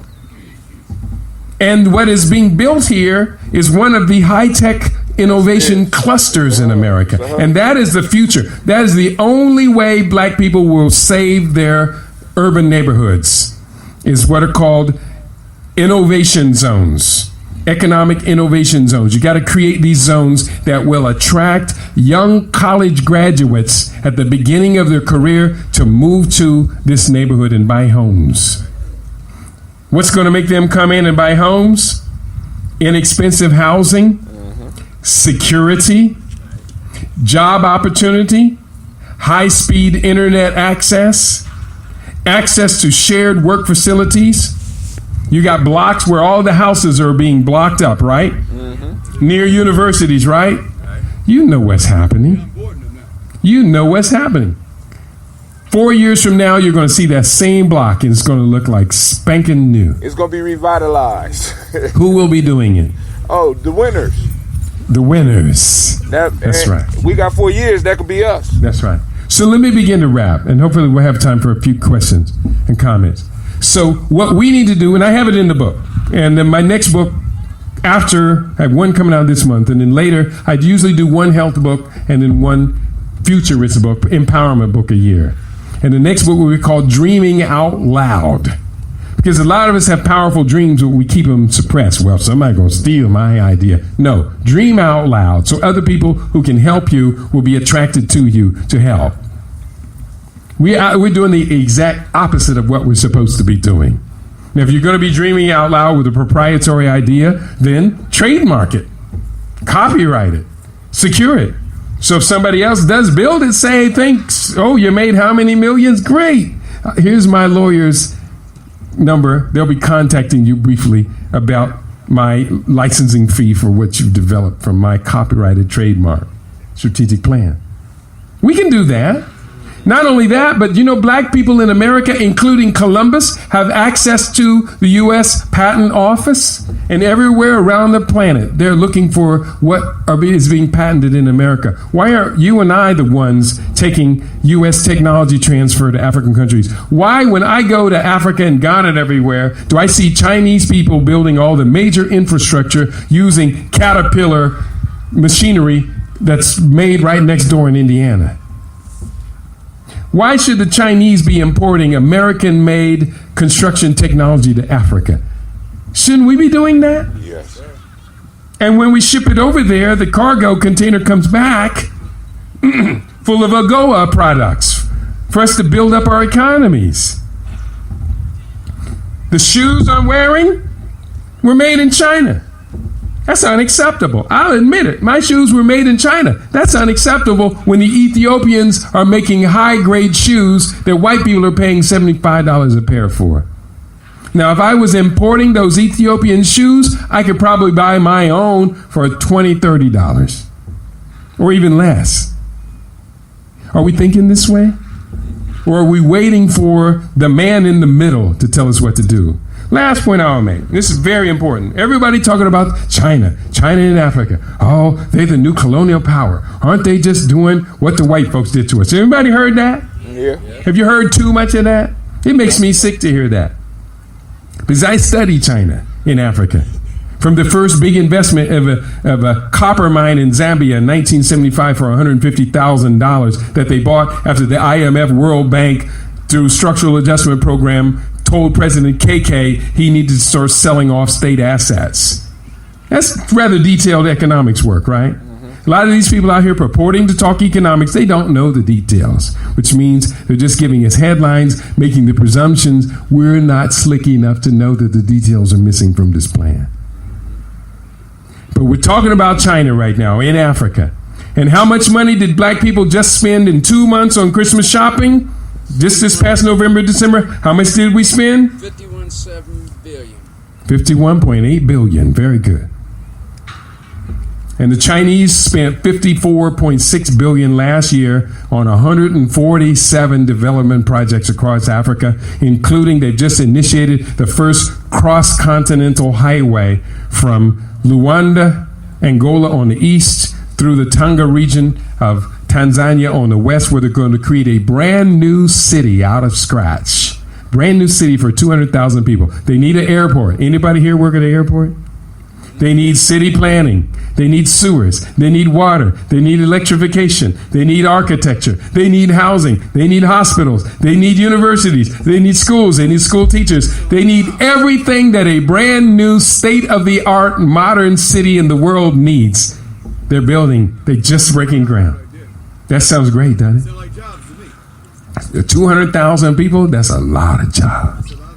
And we're over here struggling for the man to give me a job. Okay, I'll sling burgers. But China in Africa is doing something that the West didn't do. China has cut the middleman out. Before, if African countries wanted to develop, they went to the IMF and the World Bank and said, we need some U.S. dollars. And so U.S. dollars comes in as the middleman in the whole transaction. We will sell our commodities at prices determined by you white people in London and New York and The Hague and other places and Tel Aviv. You determine the value of our commodities. We'll sell them to you for dollars. We'll take those dollars and buy our development needs and technology and stuff and pay off the debts in dollars, which you determine the value of our currency against your dollar, and you determine the value of your goods, which we'll buy for you with your dollars. China says, why don't we cut them out of the middle? And so what was called the Washington Consensus, the IMF and the World Bank, has now changed into the Beijing Consensus. And we were talking about earlier the Silk Road Project. The China's just made the declaration, we are the number one economic power. Anybody want on board on this boat? And everybody's rushing to get there. Donald Trump don't know what to do with it. He insisted that the North Koreans weren't invited, and China says everyone's invited, which basically for Trump means, well, I'm staying away. Well, the others around the planet probably say, that's probably a pretty good idea. So when people talk to me about China in Africa, I always ask them the same question. What is the difference between the Washington Consensus and the Beijing Consensus? The Washington Consensus put the IMF, the World Bank, and the Western trade centers in between us and our development needs. The Beijing Consensus cuts out all the middlemen and just says, we will trade your natural resources for development, and cut out the money. So it doesn't matter whether the dollar goes up or down, or the price of copper or whatever goes up and down, the deal is already cut. Now that's a pretty doggone good deal. The big problem about that is that we keep buying ho holiday shopping, and we're not getting in on that deal. And so we get left out of a deal that produces not only rapid development for Africa, but you and I get a 5-to-1 return on our investment. And there's no investment deal in America that's going to give you a 500% return on investment. There is none, unless it's selling drugs. They don't even do that no more. It used to do that, and even then, whatever you make is all seized back when it collapses. And they take even more, because not only did they take all your money and your assets, not only did they take your body, but they've captured your family now. For as long as you're sentenced, plus the time after your sentence, it takes you to reestablish an economic viability, right? Never make it back. It's a no-win deal. So when we're talking to these young men in that lifestyle, we got to talk to them about the reality of it. This is going to cost you 10 times what you think you're making in it. And your children, your wife, your parents, and everyone else is going to have to pay the debt that you cannot pay when you're in jail making 35 to 50 cents an hour. If that. So China, let's study China. I have a model of China to study. Let's study Singapore. Let's study the Garvey movement. Let's study the great empires. And let's imagine that you and I were so lucky to be born right now. So incredibly lucky to be born right now, when the greatest crime of the last 2,000 years is being corrected. And that's what I came here to tell you. I've got it in my books. I hope you support the books. We do have some time for Q&A. If anybody has any question on any subject in the world, I think it's in this book. Any comments or any questions? Yes, beloved. This generation is done. So should we be training our young people to think third world when they are getting their educations? Third world is an obsolete terminology. So we're not going to train them to think third world. That's an obsolete terminology. Now it's called emerging nations. So we want to teach them to see that you are a person of the planet. The world's economy is now transnational. During the big recession that hit, we got hit. Black people in America and the blacks and Hispanics, so-called minority households, lost $260 billion in our home equity. And that was our biggest investment, our biggest value-producing investment. And the Obama presidency bailed out those banksters who pulled off that big bank heist. Not only the Obama presidency bailed them out, they took a big cut off the top, and then the government had to remind them, well, we told you when you got this money that you were to lend it out to the small families and small businesses. They said, oh, my bad. And then they came and they did lend it out to us, money that they got for 0% interest. They lent out to us for, we thought we were getting a deal at 3.5%. When they were lending it to us through housing or through car loans and other credit card loans at up to 29% under Obama. These people got the money for free, took a cut off the top. Obama allowed it. And Obama's getting paid back right now. Just made a $400,000 speech to Goldman Sachs. And people say, well, he earned it. He got to get paid. I say, no, the crooks, the banksters who didn't go to prison are giving him a little tiny piece of what a tiny little kickback compared to the billions, the $13 trillion ultimately they went to the bailout. How much is 400,000 compared to 13 trillion? Nothing. Less than 1/10 of 1%. That's right. So that's nothing to brag about. Enough respect to Obama. I don't have any love or any animosity to him. He's just a figure going across the stage of history. Beautiful family, beautiful children, beautiful wife, articulate man. Beyond that, this is a beautiful brother. That's a beautiful sister. Beautiful mothers, right? So those are easy to find. So, did I answer the whole question? So what we should be teaching our children, I want to finish this, is the careers of the future. In the book, I talk about STEM sciences. Every black child in school should be a straight A student. If you can't do that with your family, go find some Ethiopians, some Ghanaians, some Nigerians, and Sierra Leoneans, and ask them, how do your children, going to the same schools where our children are failing, how do your children consistently get straight A's? And they will tell you, well, the family has expectations of our children, and we are all in on this. The same way our great-great-grandparents sent us to college, everyone was in on our success, but somewhere along the line, the me generation came away saying, oh, I got mine, you didn't get yours? And we started losing from that point on. So we teach our children STEM sciences are the beginning point. That's not even the end. That's just the beginning of the education we expect of our children. Scientific futurism is what we teach them to become masters of the world and the world's leading economic leaders. That's our young people. I see them in real time. I see a lot of our children in my book on longevity. Actually, this one. And I have 4 of my books here. This one here is caution. In the first chapter, I talk about evolution versus devolution. That we are witnessing right now, the human species is splitting into 2. Does that sound crazy? Nope. The human species is splitting into 2. One we call the evolutionaries, building upon the best of all the generations that came before them. The other split is called the devolutionaries, de-evolution. They're sicker than their parents and grandparents. They're less intelligent, lower performance in intelligence quotient measurements. They're getting autoimmune disorders and allergies and things.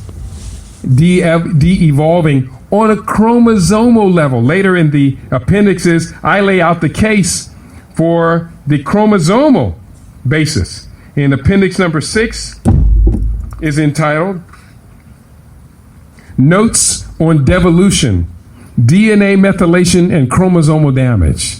Now, DNA methylation, everybody's eyes roll back. There he goes in that science again. Yeah, I got to go there because we are scientists, fundamentally so. But if we're not careful, and you can almost drive down the street and see people who are de-evolving, and we can correct that. It's environmental. Used to be, does anybody, maybe the elders remember when cancer, people said, black folks don't get cancer. You remember that? Yeah. You remember that? But now look, children are getting cancer. It's become the second leading cause of death of children in America after accidents. In ancient Kemet, the incidence of cancer was 1 out of 400, 0.25%. In America right now, it's 1 out of 3. Look to your left, look to your right. If it's not them, it's supposed to be you. Is that acceptable?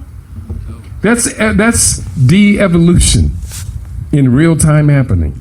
So we have corrective measures. Any other comments or questions? I can go off on tangents on any one of these because everything is connected to everything else. Any comments, any questions about what we shared today? Well, let me just wrap it up. And I want to take you to another one of my books, The Road to Power. 7 Steps to an African Global Order, written in 2000. Just realized a couple of years ago, this book was 25 years, at least 15 years ahead of its time. So I had to republish it, update the cover and of new liner notes. But let me wrap. The 7 steps are: number 1, race first. An analysis of Marcus Garvey and the UNIA. Step 1, race first. Step 2, the remaking of world order. It's being remade. But the ones who talking about its remaking said that the future would be determined by competition between 7 or 8 major civilizations. And they mentioned Sino civilization, China, they're now number 1. Japanese civilization, Islamic civilization, Western civilization, Eastern Orthodox, Latin American civilization, and possibly African civilization. We are possible competitors to the future, according to their analysis. Possible competitors. So, step 2 was the remaking of world order, a clash of civilizations, which is why being an African American is an oxymoron. 2 hostile civilizations, and you think you are the bridge between the both? No, you are the fence sitter in a war. And in a war, who gets the first bullet? The one sitting on the fence between the 2 hostile civilizations. Does that make sense? That's what an African American is. I quit using the term. Step 3 of the 7 steps. What happened to the Black Revolution? Because we did all this before, not too long ago. What happened to it? The bottom line is TV told us we were something other than Africans. Step 5, blacks in Hollywood, the theft of our African identity. Step 6, 666, the internet and the rise of the Antichrist. And I tell you in that chapter how they tried to recruit me. They talk about the Illuminati and the Antichrist and this and that. And I say, hey, I met some of these people up close and personal. They thought I was so important, they called me to New York and said, hey, we have a job for you. Would you like to be famous? I said, well, show me what you do. I said, well, I got to think about it. I came back a few weeks later. They said, well, let's negotiate the terms. The second time I came back, I was only interested in one thing, memorizing every piece of your operation. And I wrote about it in the book. And that's what I've been working on since then. Just memorizing what they do it for us, but without this Luciferian alignment. But the 5th step was again 666, the internet and the rise of the Antichrist. The Antichrist is via the internet. It is not the internet. It is via the internet. What does Antichrist means? It means Antichrist, What is Christ? Your evolved Kemetian spirituality, your evolved African true spirituality. It's not real complicated. It ain't no horned beast and all of that stuff, the smokers bogus that the Romans invented. It's about the anti-Christ. If they take away your true Smai-Tawi soul, what do they replace it with? Black American consumerism, irrelevance to the transition of history. And in chapter 6, the most important chapter of the book, a new Sankofa for black youth. Sankofa, it is not taboo to return to the past, to retrieve that which has been lost so that you can move forward. A new Sankofa for our young people. Age 35 and under, put all of our bets on them. How many under age 35 do we have here? 1, 2, 3, 4. Put all your bets on the under age 35. Look in those old films of the civil rights marches and movements. Look behind Dr. King and all of them. They were almost all young people, almost all of them. Those are the ones who delivered that civil rights victory. And that was one of the great victories we've had in the last 200 or 400 years. And we should not dismiss that. I think you might be too high with the 35. The 35 will be leading the others. Okay. But I understand where you're coming from. I understand completely where you're coming from. But I think the 35 is a good measure because they can be expected to lead the next generation yet and become parents and stuff. So put your money on the young parents. That's a good bet. But I understand completely where you're coming from. So I'm going to begin, just close with a couple of paragraphs from the 7th of the 7 steps. And chapter 7, the 7th step is called The World Is Mine. The world is mine. Anybody remember that song from Black Uhuru? The whole world's Africa. Yes. The world is mine. You knew that before. When you were in Aksum, one of the 4 great civilizations, one of the greatest trading civilizations in world history, the world was yours. And you know it now.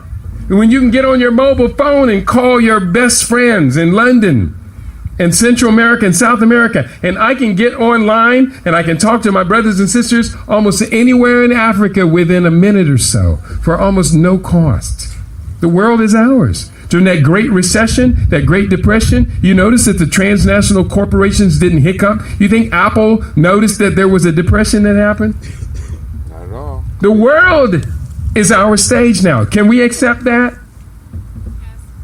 Yes, sir. Okay, thank you. I'm glad you answered because I was going to wait for the answer. A lot of people are not ready to commit. They're right on the edge. But they're also at the edge of the abyss, and they don't know which way to go. They're sitting on the fence of history. You understand what I'm saying, brother? I noticed you when I saw you walk up, because I'm attracted to young people. Because I see you, sawubona. That's a Zulu word. I see you means more than my eyes saw you. It means our souls are meeting at a common place. We've been drawn here for a very specific purpose. Sawubona. You know that word, sawubona? Sawubona. That's right. And there's another word from South Africa that's very useful for us as we're relearning our tongue. Certain concepts do not do well in other languages. One called Ubuntu. We are one. I am because we are. So if I'm good, we are great. So let me be good. Let me acknowledge my greatness. Always with the understanding that Ubuntu is greater than the I. Ubuntu. We are a great people. Let me hear you say that. We are a great people. We are a great people. We are a great people. Great people build and do not destroy. Great people project their youth into the future as empowered, bound to the traditions of their community, and valuing of those things which please the elders. Great people educate their own young people in their own culture, their spirituality, their language, their traditions, their history, their values, and their inherent logic. Great people do not allow themselves to degrade into decadence and self-destruction. Great people realize that history is a continuum and thus do not waste years pursuing those things that mean nothing to their posterity. Great people are not easily distracted by trivial and non-productive affairs or activities. We are a great people. We are a great people. We are a great people. We are the members of this organization, the 7th Millennium Academy of Consciousness, which the book created. And it's functional every day. It's an online academy. University level studies that you pay $0 to attend every day at 12 noon on libradio.com. College level studies that you pay nothing for. And I can guarantee you study with us for 1 month, you're qualified that you will become an adjunct professor at most of these universities. Because we've tended to take one subject for a month, such as quantum advancement. Now, how many black people do you know capable could walk onto a campus after a month worth of studies and teach quantum physics? Not a whole lot. We are a great people. There is no opposition great enough to obstruct our will. There is no challenge that we cannot overcome through our creativity, determination, and focused action. There are no limits or boundaries to the vision of our organization. We know of no other people who are greater than us. We know of no other people who are greater than us. To our members, to our mothers and fathers, to the beloved elders of our village, to our beloved African ancestors, and to the divine creator, do we thus pledge our commitment and subscribe our eternal essence. In our activities, we will be builders of the great new global order, which is our vision. As we grow in power and ability, we will bring in younger members and commit them to our great vision. As we grow to become elders of the village ourselves, we will follow the activities of these younger members who are now our charge. We will not leave this life until we have in place the means by which this organization is perpetuated. I'm not dying until I know that the young people got this. And then, even then, I'm going to stick around for an extra 30 years and check them every day. We don't have to die anymore. The laws and the rules of longevity, we have more knowledge, wisdom accumulated on how to live long than has ever been accumulated in world history. Is that true, yes or no? Yes. Then why are we suffering disproportionately? Why is the black male in America tied with the Native American for the shortest average life expectancy? That's come a long way from building great architectural structures to right now we die over pork chops and sodas and ice cream and pizza and microwave food, all clogged up, arteries all clogged up and can't walk. A month ago, I was invited to climb the tallest mountain in Jamaica, and I was the eldest one on the trip, 61 years old. And I made it. Hardest thing I ever did, but I made it. You know, part of the reason I made it is because 2 of the young people said, Baba, we're not going to leave you behind. And so the younger people went up ahead of me, and they just stayed with me all the way to the top and all the way back down. The young people, wow, they are all of that. And so we don't have to die, but we have to charge the young people with the knowledge, wisdom, and information to keep our bodies moving. I told my daughters, I said, don't you dare hire no Hispanic woman with a robot to take care of me when I'm an old man, or Hispanic woman or a robot. I will haunt you. And they laughed. We are a great people. As we grow to become elders, we will follow the activities of these young people who are our charge. We will not leave this life until we have in place this means by which this organization is perpetuated. When we pass through the veil that separates our flesh from the spirits of our ancestors, we will continue to be close to those who are walking in the spirit of the 7th Millennium Academy of Consciousness. To all of these pronouncements, we make a sacred pledge, signed in the blood of all of those who made the supreme sacrifice to give life and power to us in this time. For having shed that blood and made those sacrifices to our beloved ancestors, we vow that we will do what is required of us. So I'm going to close on that. sacred words and secret pledges. To just do what's required of us. Opportunities everywhere. Does everyone understand why I say about Columbus? Don't let this opportunity pass by without grasping it and moving it forward. Do you understand now? Yes, sir. This is an incredible place to be. But we got to organize. We got to clean up all the neighborhoods that be cleaned up, the buildings that are boarded up, gather together a group of people and start to write a strategic plan. Get me in it, and I'll show you where money's located. The United States Department of Agriculture set aside $100 million for food deserts. That sounds like our neighborhoods, doesn't it? That is our neighborhood. $100 million. What if 3 million? This is the fourth fastest growing economic center in America. So how much of $100 million does Columbus deserve? At least 10%. At least 10%. 10%. Then make that declaration. We want $10 million strategic plan to solve the problem of food deserts in Columbus, Ohio. Identify all the grocery store chains operating here. Identify them all. Give them names. Put them on a list. How many they employ. Their regions. Mark a circle on a map where they circulate. And then you'll see that the black neighborhood is a food desert where we own no grocery store chains. So say, we want a matching grant. We're going to raise $500,000.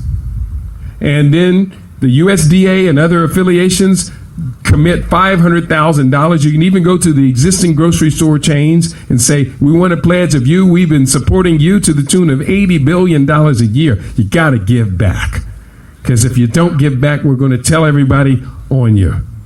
And you may lose a lot more than we asked you to donate. And so we start to solve these problems. The money is moving through Columbus. It is a raging river of money moving through this area. We're not going to hoard that money. We just have to divert it, make it run through our machine. Then the money goes back into the stream, just like water.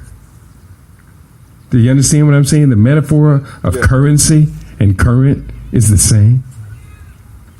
So I think I may have stretched you as far as you can go. Everybody's giving me that look like, man, will you please stop? No. So if you want more, I have about 15 books over there, including some of my latest. The best that our ancestors ever did, they put in books. We see black people giving up literacy. That's part of the devolution. This young man, how old is he? 9 years old, bought my biggest, thickest, most involved, scientifically based book today.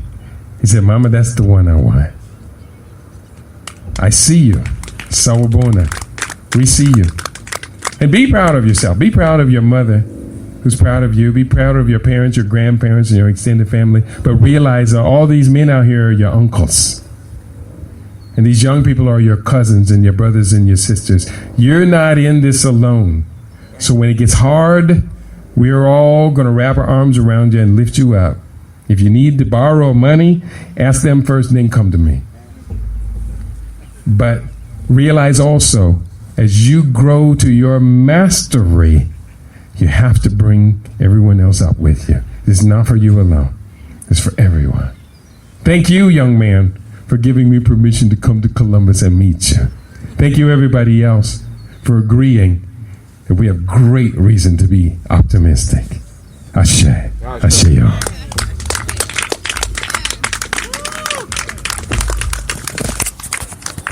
Thank you, Brother Keidi. Thank you. Thank you. We want you all to still give another hand for Brother Keidi coming all the way from Las Vegas and enlightening us.